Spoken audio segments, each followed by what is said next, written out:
Does this sound like you?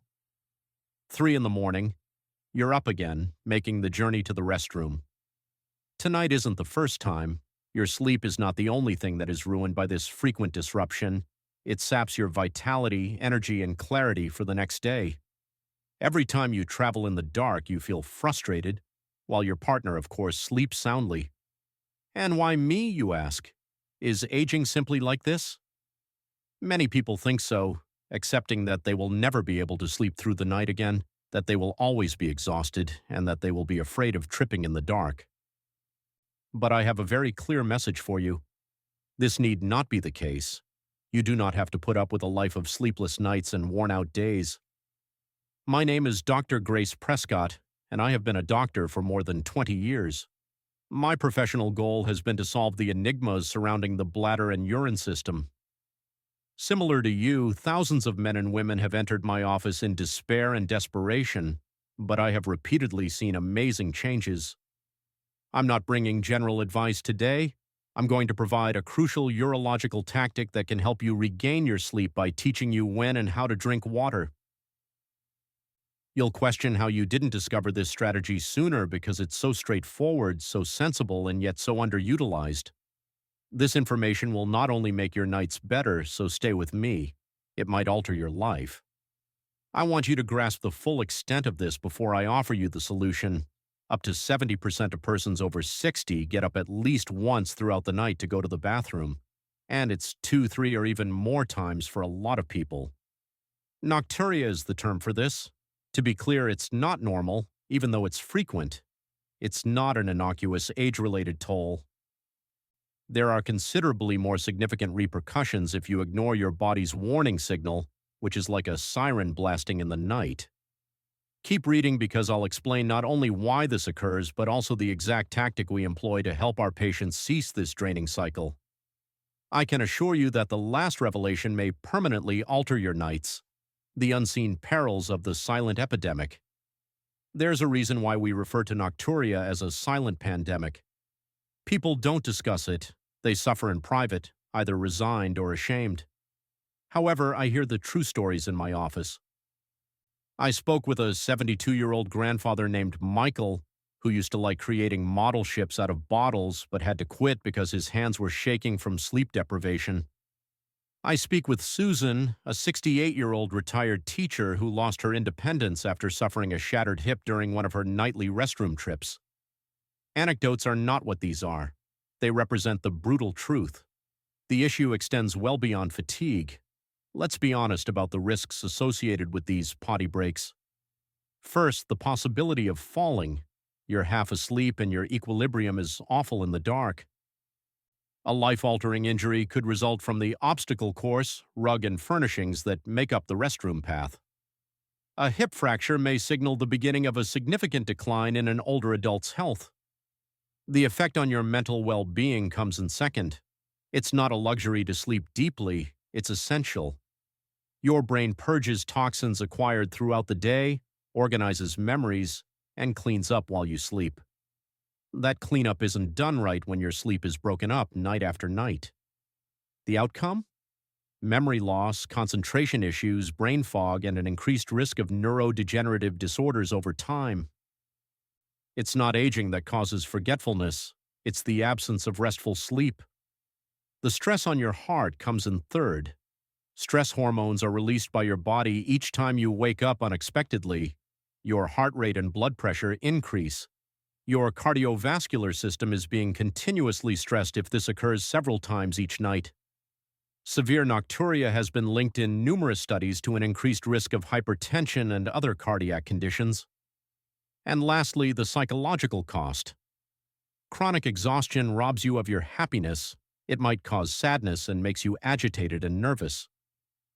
It draws you away from your people and the things you love, and it keeps you stuck in a never-ending cycle of tiredness. You lose your identity. And why does this occur with aging? For a number of reasons. First, during night, your body produces less ADH, the antidiuretic hormone. Your kidneys are instructed by ADH to reduce urine production while you sleep. The urine factory continues to operate at full capacity with less ADH. Second, you might have less bladder capacity. Third, fluid redistribution is something that not many people are aware of. This fluid doesn't go away if your ankles expand a little during the day. Gravity no longer holds it in your legs when you lie down. After passing through your kidneys and bladder, it enters your bloodstream once more and wakes you up a few hours later. We are prepared to dispel the myths and develop the answer now that you are aware of the seriousness of the issue and the research underlying it. Dispelling the myths and errors that exacerbate the situation. We must cease doing what is wrong before we can disclose the best course of action. The majority of well-meaning people make blunders that exacerbate nocturia. Let us dispel the three most prevalent myths. The first myth is that I drink as little water as I can throughout the day to prevent urinating at night. This is the most frequent error and, trust me, the most detrimental. Doesn't that make sense? Lower urine output means less water intake. Your body is more complicated than that. Dehydration over the day causes your urine to become quite concentrated. Your bladder walls may become irritated by that extremely concentrated urine. Consider it akin to applying lemon juice to an injury. Even when your bladder isn't full, that irritation might cause it to become tense and transmit signals to use the restroom right away.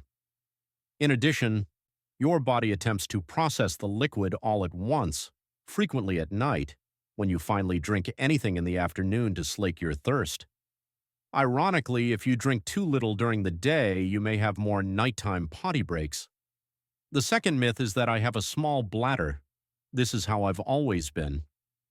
Look, in the great majority of adult cases of nocturia, the problem is not the size of the tank, the bladder, but rather the speed of the factory, the kidneys, at night. However, certain people may have a smaller functional bladder capacity. As previously stated, the true reasons are decreased ADH production and fluid returning from the legs. Even if you had the largest bladder in the world, you would still wake up if your kidneys are constantly generating pee. Using a tiny bladder as an excuse prevents you from addressing the underlying cause of the issue. Furthermore, you don't have to put up with it. Myth number 3, I fall asleep more easily after having a glass of wine or beer. It must not be that awful. This notion is very damaging. Although alcohol may initially make you feel sleepy, it really hinders your ability to sleep, particularly when it comes to urinating. Alcohol has strong diuretic effects. Even worse, it severely inhibits the release of ADH, a useful antidiuretic hormone. Therefore, drinking alcohol right before bed is a bad combination. You're consuming liquids first. Second, you're shutting off the brake that prevents your body from urinating at night. This dish is ideal for nocturia. Additionally, drinking impairs the quality of your sleep and frequently wakes you up in the middle of the night, just when your bladder is telling you it's time to go to bed. One of the best things you can do is to abstain from drinking, especially in the hours before bed. You've made great progress now that you know what doesn't work. The ground has been cleansed by you. Are you prepared for the method that truly works, the clever way to stay hydrated? This is the main topic of our discussion. Numerous individuals have been able to regain their sleep thanks to this technique. Don't forget to drink less. Drink wisely is the new motto. The ASIM method is a simple 5-step approach. ASIM stands for acronym, Manage, Integrate, Stop, Soften, and Adjust. I'll add 2 more keys for an infallible protocol after we go over it all in detail. First step. A. Make sure you're drinking enough water. Increase your morning intake. The important idea is to consume the majority of your liquids in the morning. This is the golden rule I apply to my patients. 75% of your daily liquid intake should ideally be consumed before 4 p.m. How is this done? Drink 1 or 2 glasses of water as soon as you get up to help your system get going. Keep a bottle of water close at hand and take consistent sips throughout the morning. Avoid waiting till you're thirsty. Dehydration is already indicated by thirst. Another glass of water with lunch. This allows your kidneys to process liquids throughout the day when you're moving about and standing up. Your body is what you're working with. You'll be completely hydrated by 4 p.m., at which point we can begin getting ready for the evening. Step 2. S. Make the changeover softer, Land gently, starting at 4 p.m. Moving forward, avoid abruptly turning off the water. The landing phase begins. Cut back from this point till dinner. A glass or two, perhaps, if you're thirsty. Dinner is important. Drink just enough water throughout supper to aid with swallowing and try to eat at least 3 hours before bed. A couple of sips? All right, an entire glass? The number. Your body is alerted to slow urine production by this progressive decrease. Step 3, S, in time, stop. The holy area. The most stringent and possibly crucial step is this one. Establish a sacrosanct 2 hours before bed when you don't consume any beverages at all. Your last drop occurs at 8 p.m. If you go to bed at 10 p.m., there are no exceptions. Your kidneys must complete their last filtering and pump the last of your pee into your bladder during this 2-hour window before you go to sleep.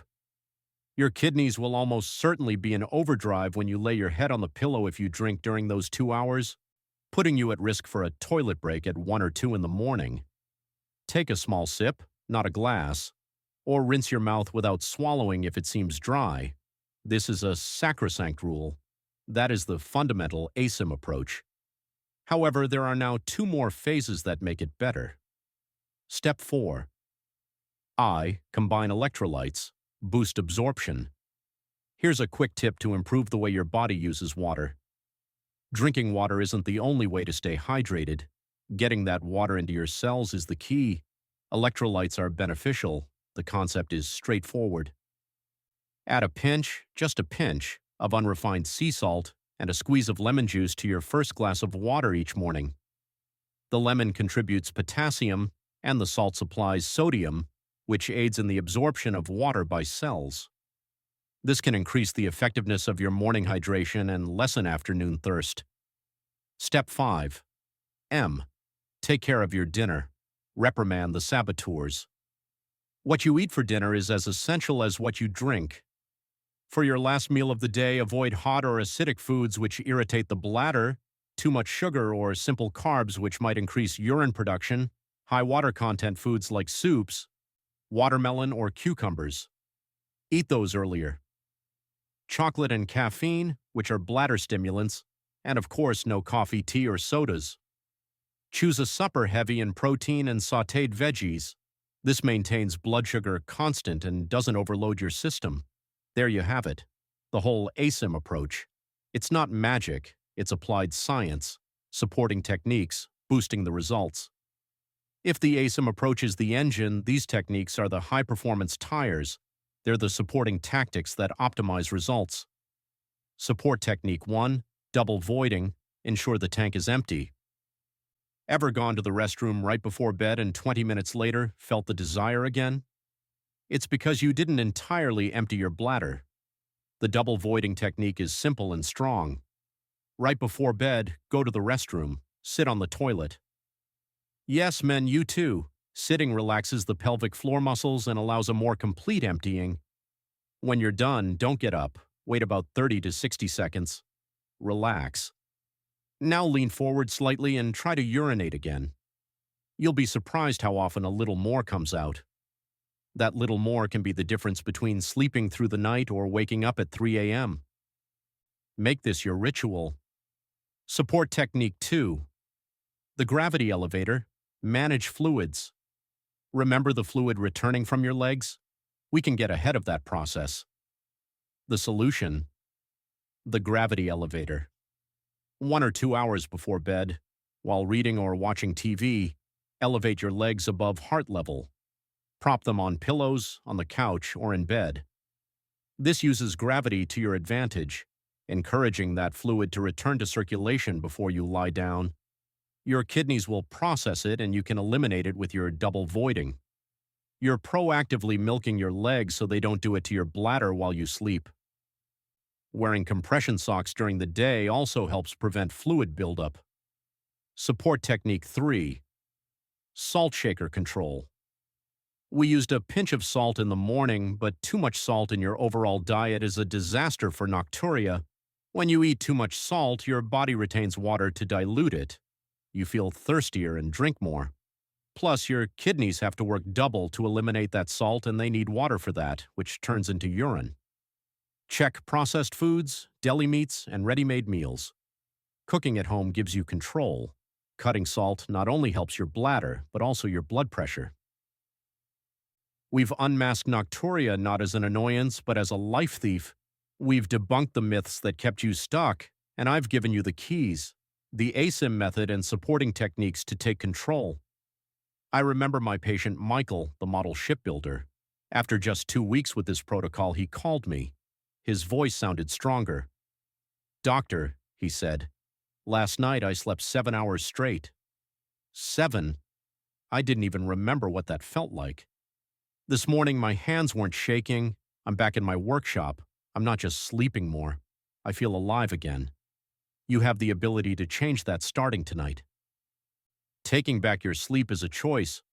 The choice to put what you've learned into practice, your plan of action. Make sure you're drinking enough water. Primarily prior to 4 p.m. Stop and soften. Cut back in the afternoon and observe the 2-hour holy period before bed when no liquids are allowed. Elevate your legs, control your salt intake, and double void to support your body. You know. The tools are in your possession.